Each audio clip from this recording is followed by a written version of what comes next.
خب امروز میخوام شعر رو بخونم که شعر گفتگو هست. خب من از بابت اینکه حالا این شعرهای گفتگو رو تمرین میکردم، من پس اینجوری بودش که باید شخصیت سازی بکنم دیگه. اینه که من روی مست 3 شخصیت درست کردم، براتون میخونم. محتسب مستی به ره دید و گریبانش گرفت. مست گفت ای دوست این پیراهن است، افسار نیست. گفت مستی زان سبب افتان و خیزان می روی. گفت جرم راه رفتن نیست، راه هموار نیست. گفت می باید تو را تا خانه قاضی برم.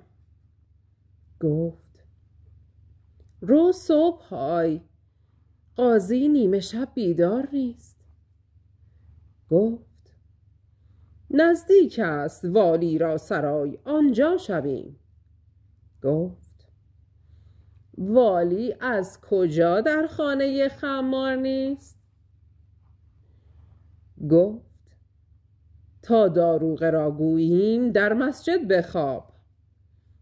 گفت مسجد خوابگاه مردم بدکار نیست. گفت دیناری بده پنهان و در خود وارهان. گفت کار شرع کار درهم و دینار نیست. گفت از بهر غرامت جامه‌ات بیرون کنم.